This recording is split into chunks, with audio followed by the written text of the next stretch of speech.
Ինչպես կործանվեց Ուրարտական վերջին հենակետ ամրոցը։ Թեյշեբայինի։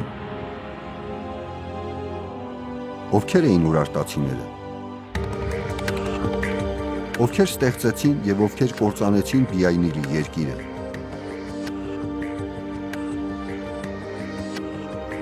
Ովքեր էին նրա կառավարիչներն ու հպատակները, դաշնակիցներն ու թշնամիները։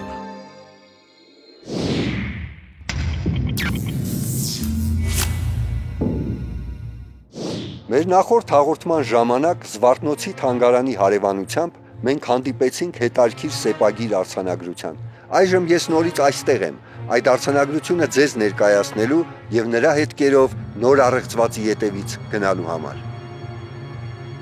Այս հովտի հողն անմշակ էր, չկար ոչինչ, ինչպես որ Խալդին ինձ կարգադրեց, ես Իլդարունի գետից ջրանց կանցկացրի, այս խաղողի այգին տնկեցի, հրամայեցի դաշտերը մշակել և սկսեցի քաղաքի կառուցումը։ Ես Ռուսան եմ, Արգիշտիի որդին, հզոր թագավորը, մեծ թագավորը, աշխարհի թագավորը։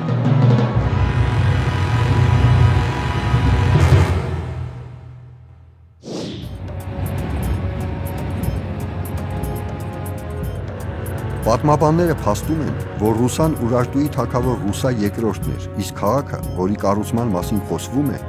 մեր թվարկությունից առաջ 7-րդ դարում հիմնադրված Թեյշեբայինի։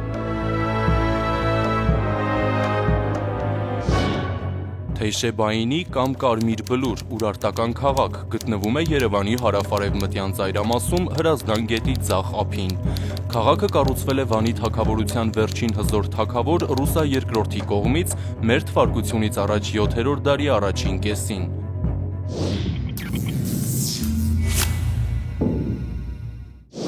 Որպեսզի բացահայտենք Ուրարտուի վերջին հենակետ ամրոցի Թեյշեբայինի գրավման առեղծվածը,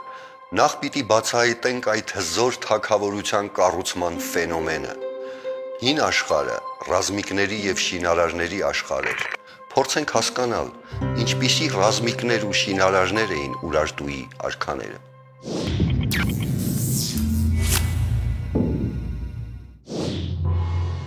Ուրարտուն Քրիստոսից առաջ 9-ից 6-րդ դարերում հայկական լեռնաշխարհում գոյատևած հզոր մի թագավորություն է։ Այն ավելի քան 2500 տարի մատնվել էր մոռացության։ Տասնյակ ու հարյուրավոր ազգեր ու պետություններ են վերացել հազարամյակների ընթացքում։ Ուրարտական քաղաքակրթությունն էլ հավանաբար նույն բախտին կարժանանար, բայց մոռացված այդ երկիրը մի անակնկալ հարվածով ասես ջրի երես դուրս եկավ, երբ այս բլուրին դիպավ հնագետի բրիչը։ 1940-ականներին Կարմիր Բլուրում աշխատող հնագիտական արշավախումբը գլխավորում էր Էրմիտաժի թանգարանի այն ժամանակվա տնօրեն Բորիս Պյատրովսկին։ Շարունակվում են Կարմիր Բլուրի պեղումները։ Մեր մոլորակի հնագույն քաղաքակրթության հետքերը կան այս հողում։ Եվ թափանցելով դարերի խորքը, ակադեմիկոս Պյատրովսկին հիացավ Ուրարտուի հրաշալի արվեստով, իսկ պրոֆեսոր Տոկարսկին հմայվեց հայկական խաչքարերի նրբագեղությամբ։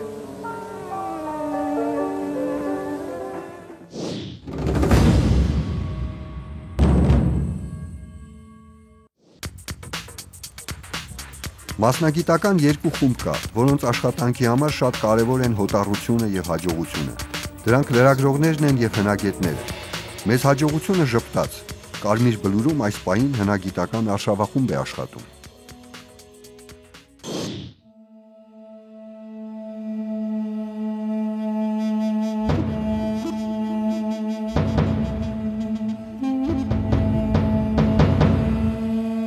Ուրարտուն համարում են ամրոցային քաղաքակրթություն։ Քաղաքներն հիմնականում ունեցել են հատակագծեր։ Պետությունը թե ռազմական, թե ստրկական վիթխարի ռեսուրսներ է ունեցել։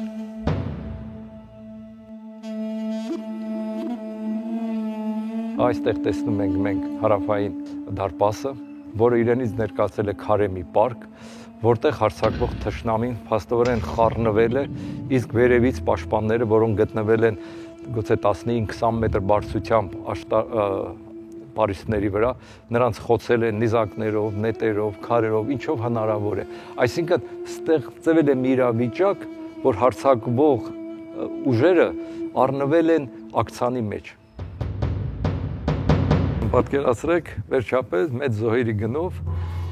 թշնամու բանակին հաջողվեց բաբանների օգնությամբ խորտակել դարպասը, այո, եւ այստեղ հիմա մենք նրանց դերում ենք։ Մենք ուրախությամբ մտնում ենք, ենթադրելով, որ արդեն քաղաքը մերն է, Միջնաբերդը մերն է, հսկայական հարստություն է այստեղ մեզ սպասվում, ավար, եւ հանկարծ մեր առաջ բարձրանում է մյուս Պարիսպը, հզորացված որմնահեցերով, եւ ընկնում ենք ինչ-որ մի անմարդաբնակ տարածք, որը դեռ փնտրում ենք, թե որտեղ է մյուս դարպասը, որ դեռ հյուսային կողմում է։ Այսինքն մենք ամբողջ այս Պարսպապատի եզրով անցնենք, վերևից կրելով հարվածներ եւ հասնենք այն մյուս դարպասին, որ կարողանանք մուտք գործել դեպի Միջնաբերդ։ Հայտնի գիտնական Իգոր Դիակոնովի կարծիքով Թեյշեբայինի Միջնաբերդում ապրել է առնվազն 5500 մարդ։ Միջնաբերդի շուրջ տարածվել է բնակելի քաղաքը, 6 մետր լայնությամբ ուղիղ ձգվող փողոցներով։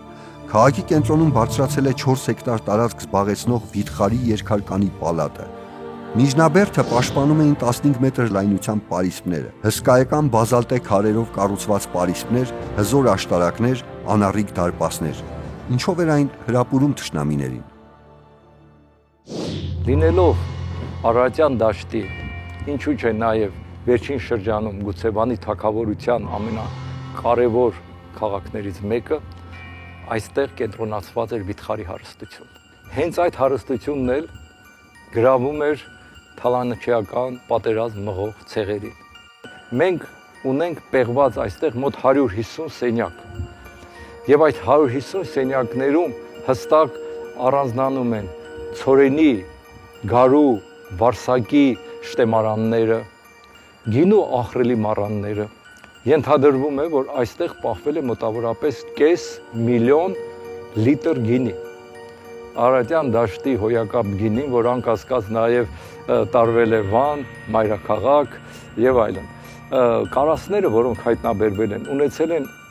250-ից մինչև 1200 լիտր տարողություն։ Հայտնաբերվել է ավելի քան 500 նման կարաս։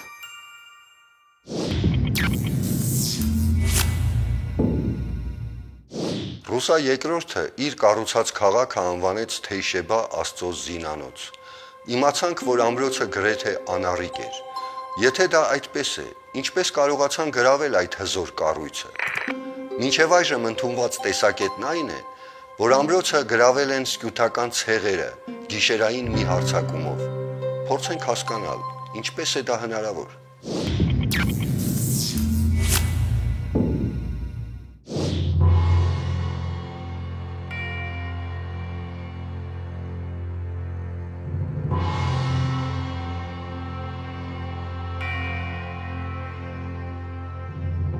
Սկյութները գիշատի չէին, ծնված, որոնք 100 տարի փորձում էին խորտակել Վանի թագավորությունը, Ուրարտուն։ Ամեն մի նորածին դաստիարակում էր որպես զինվոր, ամեն մի կին զինվորի կին էր կամ ինքն էր զինվոր։ Ամբողջ ռազմականացված այդ վիթխարի մեխանիզմին 100 տարի դիմակայելը արդեն փառք ու պատիվ կբերեր ցանկացած կայսրությանը։ Չմոռանանք, որ ամենահզոր երկիրը Ասորեստանը նույնպես կործանվեց այդ ժամանակ։ Անկասկած գտնական փուլում սկյութները չկարողանալով կռվել օրարտական ամրոցների դեմ, ծառայության էին անցնում օրարտական արքաների մոտ, սակայն աստիճանաբար կուտակվելով նրանք վիթխարի ուժ դառան եւ արդեն ստեցին իրենց նախկին տերերի դեմ ոտնձգություններ։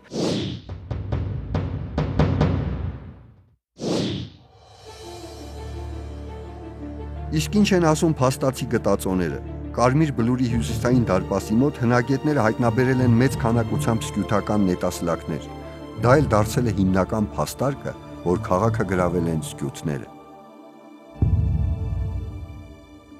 Բայց նույն հնագետները պնդում են, որ այս ամրոցում եւ ուրարտական այլ ամրոցներում բազմաթիվ են սկյութական իրերը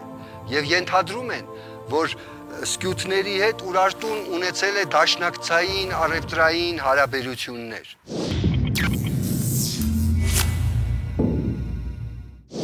Միթե դաշնակից սկյութները մի գիշերում թշնամի դարձան եւ գրավեցին Ուրարտուի թագավորությունը։ Փոքր ինչ կասկածելի է թվում։ Միգուցե ուրարտացիները այլ թշնամիներ ունեին եւ հարձակումը ամենևին էլ ամրոցի հյուսիսային կողմից չի եղել։ Մեզ դարձյալ օգնության են գալիս գտածոները։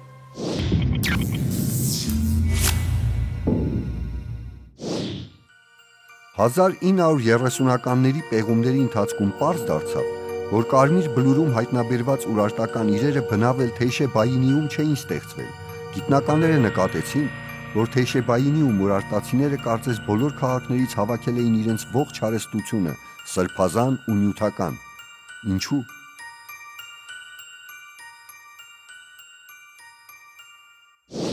Իրերը ծագում են այն հուշարձաններից կամ այն բնակավայրերից, որոնք գտնվում են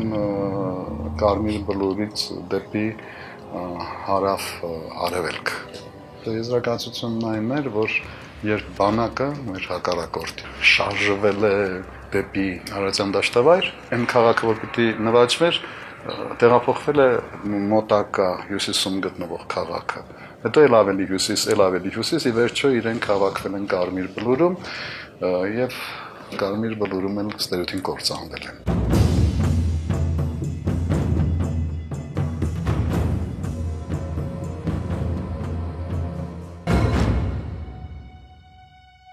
Ես ենթադրել եմ, շեշտում եմ ենթադրել եմ բառը, որ դրանք սկյութները չէին, սովորաբար ենթադրվում է, որ սկյութներն են ավիրել, կործանել Կարմիր բլուրը, դրանք մեդացիները չէին, ստերեոթին եւ ամենայն հավանականությամբ այդ բանակը պիտի լիներ Ջաքեմենյան Երանի զորքեր։ Ում զորքերն էլ տապալած լինեն այս ուրարտական ամրոցը, ինչու պիտի ոչնչացնեին քաղաքակրթությունը, մշակույթը։ Սովորաբար նվաճողը յուրացնում է պարտվողի ունեցվածքը, մշակույթը, բայց այս պարագայում կարծես ժողովուրդը վրեժ է լուծել վերջնախավից, մերժելով նրա մշակույթը։ Փոխվել է լեզուն, վերացել են նախկին աստվածները, կամ էլ միգուցե գործ ունենք մի այնպիսի ֆենոմենի հետ, որ կոչվում էր կայսրություն։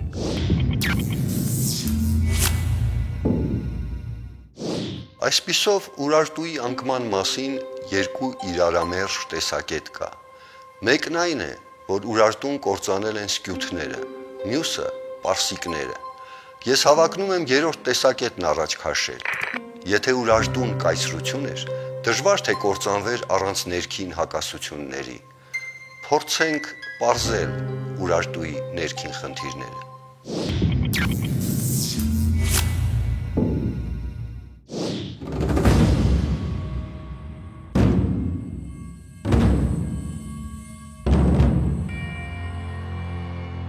Մեր Հայաստանի տարածքում, երբ պեղում ես, տեսնում ես մի հնագիտություն, մի մշակույթ, որը ոչ մի կապ չունի ուրարտականի հետ։ Երբ գալիս է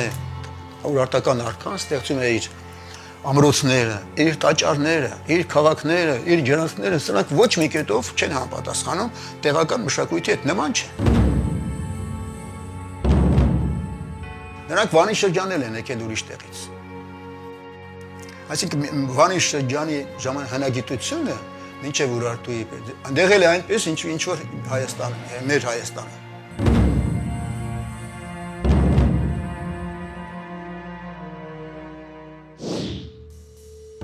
Կարծիք կա, որ ուրարտական վերջնախավի եւ տեղի բնակչության միջև խզումը խոր հակասությունների պատճառ է ստեղծել։ Միգուցե ուրարտական թագավորության վերջին հենակետի գրավման կենտրոնում կանգնած էր հենց հայ էթնոսը։ Ուրարտական քաղաքակրթությունը իր զարգացման ինչ-որ մի փուլում, դա կարող է լինել ստերոթին 6-րդ դարը, անկում է ապրում, եւ անմիջապես դրանից հետո մենք գործ ունենք մեկ այլ անուն կրող թագավորության հետ, որը կոչվում է Արմենիա։ Իսկ Մովսես Խորենացու մոտ այդ թագավորությունը կոչվում է Մեծ Հայք։ Ընդհանրապես ուրարտական մշակույթի այդպես անակնկալ, այդ տեսակ մշակույթի ձևավորման խնդիրը ընդհանրապես առեղծված է, որ այդ բազմազգ ասենք, բազմէթնոս պետությունը, որը գրավոր տեքստերից ակնառու է, որ տարբեր ժողովուրդներ էին բնակվում 9-7-րդ դարերի ընթացքում հայկական լեռնաշխարհում, հանկարծ 6-րդ դարում հիշատակվում է որպես Հայաստան, իսկ 2-րդ դարում ամբողջ հայկական լեռնաշխարհի բնակչությունը դիտարկվում է Ստրաբոնի կողմից գոնե միալեզու, ինքնին առեղծված է այս պրոցեսի արագությունը։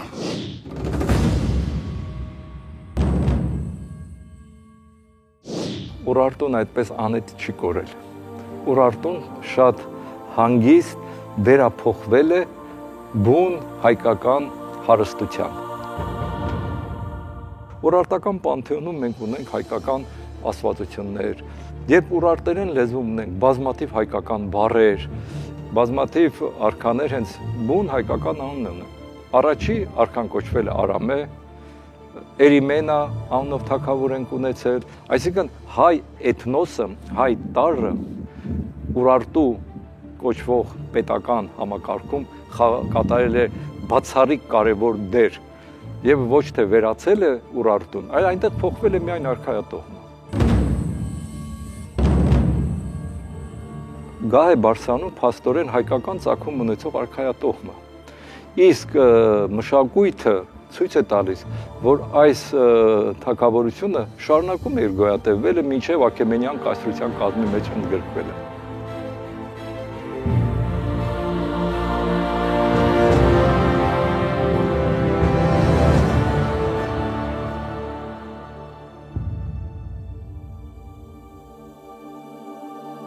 Երբ ընթերցում ենք ուրարտական արքաների սեպագիր արձանագրությունները, տպավորություն է ստեղծվում, որ պալատական գրիչը բովանդակությունը թողնելով նույնը փոխել է անունները՝ Արգիշտի, Մենուա, Ռուսա։ Նրանք բոլորը Աստծո ընտրյալներ են, հզոր թագավորներ, փայլուն ռազմիկներ, անզուգական շինարարներ։ Իսկ ով է շարքային ուրարտացին։ Այս մասին արձանագրություններում ոչինչ չկա։ Որոշ տարբերություններ կան մեր մտածողության եւ ասենք ուրարտացու մտածողության մեջ։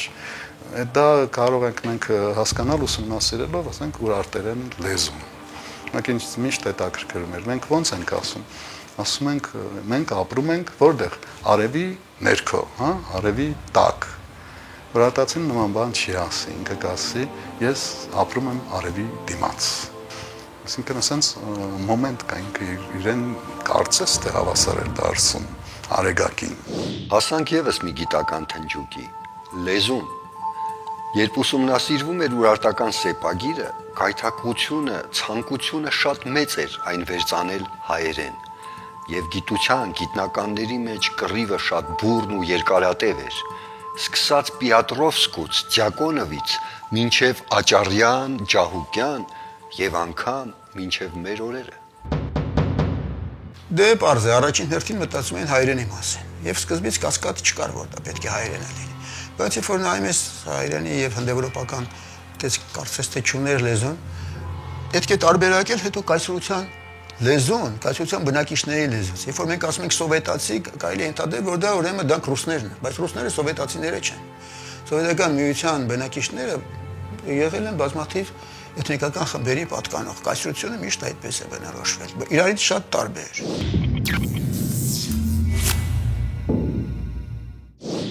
Այսպիսով ուրարտերենը կայսրության պետական լեզուն էր, բայց այդ լեզվով կարծես թե խոսում էր միայն վերնախավը։ Զարմանալի չէ պալատական քաղաքակրթության համար, չէ որ տարբեր ժամանակներում անգլիական, ռուսական արքունիքներում խոսում էին ֆրանսերեն։ Եթե դա այդպես է, ապա հավանաբար յուրաքանչյուր էթնիկ խումբ խոսում էր իր լեզվով։ Որոնք են այդ խմբերը, ովքեր են շարքային ուրարտացիները։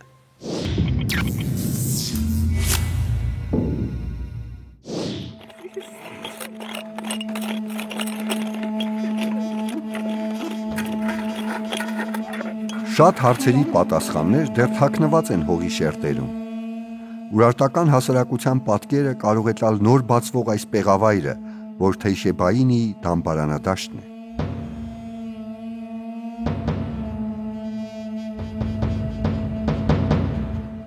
Այս պեղումները դամբարանների մեզ հնարավորություն են տալիս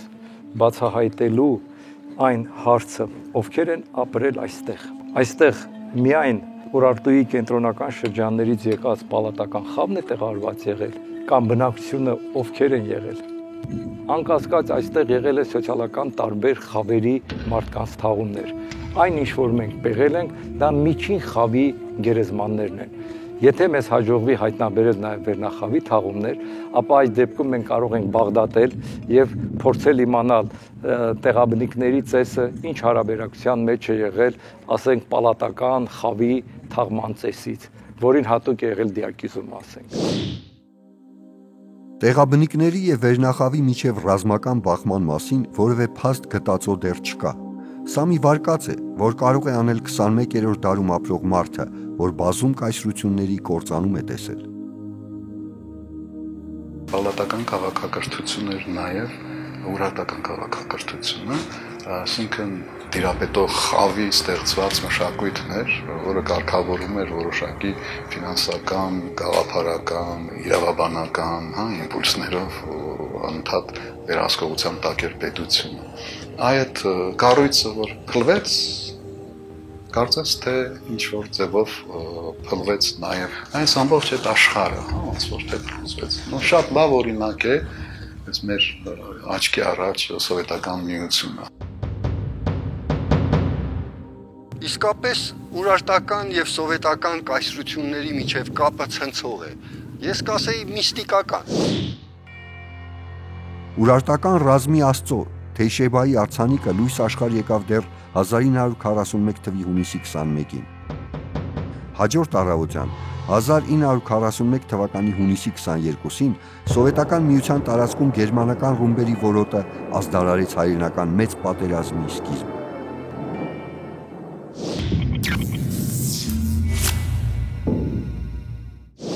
Այսպիսով ստիպված ենք արձանագրել, որ Ուրարտուի անկման պատմությունը մնում է մշուշի մեջ։ Քանի դեռ անհայտ է կայսրության էթնիկական խճանկարը, ապացուցված չէ ուրարտացիները բնիկ էին թե եկվոր, ինչ լեզվով էին խոսում, Ուրարտուի թագավորության շուրջ առեղծվածները մնում են։ Այդ առեղծվածները գուցե բացահայտենք մեր հաջորդ հաղորդումներում, իսկ միգուցե մինչ այդ Կարմիր բլուրում ուրարտացի արքայի դամբարան հայտնաբերվի։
Օդային հնագիտություն։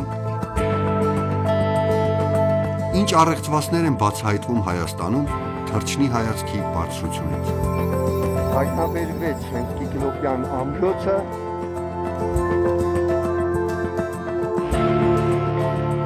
Արդյոք կգտնենք Սուրբ Սարգսի գերեզմանը։